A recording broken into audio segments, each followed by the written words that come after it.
एक राजा था। उसके एक नौजवान लड़का था। लड़का बहुत सुंदर था। राजा ने एक दिन स्वप्न में देखा कि लड़का मर गया, इकलौता बेटा, फिर सुंदर और होनहार। राजा खूब रोया और सिर धुनने लगा। इतने में उसकी निंद्रा भंग हो गई। जागा तो सब भ्रम था। लड़का बड़े आनंद में था।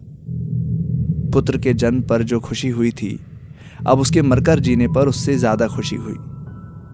जब राजा के ज्योतिषों को यह हाल मालूम हुआ तो वे दौड़े आए।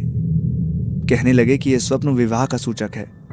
अब जल्द राजकुमार का विवाह होना चाहिए। राजा एक साधु से परिचित था। वो अपनी तपस्या और विद्या के कारण विख्यात था। साधु की एक बहुत सुंदर लड़की थी। उसी से राजा ने राजकुमार का विवाह करने का निश्चय किया। साधु के पास संदेश भेजा। साधु बड़ा खुश हुआ और विवाह के लिए राजी हो गया। राजा के लड़के और साधु की लड़की का विवाह हो गया। जब रानी को यह मालूम हुआ कि पुत्र वधू एक साधारण साधु की लड़की है तो उसे बड़ा क्रोध आया। राजा से बोली, तुमने अपनी प्रतिष्ठा का कुछ भी ख्याल न किया। राजा होकर साधु से रिश्ता जोड़ लिया। राजा ने रानी की बात सुनी तो कहने लगा, तू उसको साधु न समझ, वो तो राजा है। जिसने अपनी इच्छाओं को वश में कर लिया वही राजा है। इंद्रियों के दास को कौन बुद्धिमान मनुष्य राजा कह सकता है। बस अब चिंता ना कर, मैंने राजा से रिश्ता जोड़ लिया है, साधु से नहीं। इधर तो ये हुआ और उधर राजकुमार को वो साधु की लड़की, जो वास्तव में बड़ी रूपवती थी, पसंद नहीं आई। उसे एक दूसरी ही स्त्री पसंद थी। वो स्त्री बिल्कुल चुड़ैल थी। सब उससे नफरत करते थे, पर राजकुमार उस पर मुग्ध था। उसे इस चुड़ैल का इतना मोह हो गया कि इसके लिए जान देने को भी तैयार था। राजा को जब यह मालूम हुआ तो सन्न रह गया।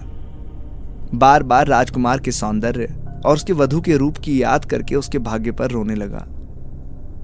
अब राजा को यह चिंता हुई कि किसी तरह राजकुमार का मन अपनी विवाहित स्त्री की ओर आकर्षित हो और इस चुड़ैल से छुटकारा मिले। यत्न करने से कार्य सिद्ध होता है। राजा ने जब यत्न करने का बीड़ा उठाया तो सफलता नजर आने लगी। राजा को एक जादूगर मिल गया। उसने कहा, मैं अपनी विद्या से राजकुमार को चुड़ैल के चक्कर से निकाल दूंगा, आप घबराइए नहीं। यह कहकर जादूगर राजकुमार के पास पहुंचा और उसको अपनी जादू भरी वाणी से उपदेश करने लगा। उपदेश सुनना था कि राजकुमार के होश ठिकाने आ गए और चुड़ैल को डांट कर कहने लगा कि तूने मुझे इतने दिनों तक बहकाए रखा, अब मैं क्षण के लिए भी तेरी सूरत नहीं देखना चाहता। चुड़ैल तुरंत वहां से भाग गई। राजकुमार उसके फंदे से निकलकर अपनी परी जैसी पत्नी के पास आ पहुंचा। जब उसे इस देवी के दर्शन हुए तो फूला ना समाया। अब वो अपने को सचमुच धन्य समझने लगा। ये दुनिया चुड़ैल के समान है, जो भोले भाले मनुष्य को अपने जाल में फंसाकर मति पथ से विचलित कर देती है। परंतु जब जादूगर की तरह कोई सच्चा ज्ञानी मिल जाता है तो मनुष्य के मन को परमात्मा की ओर लगा देता है।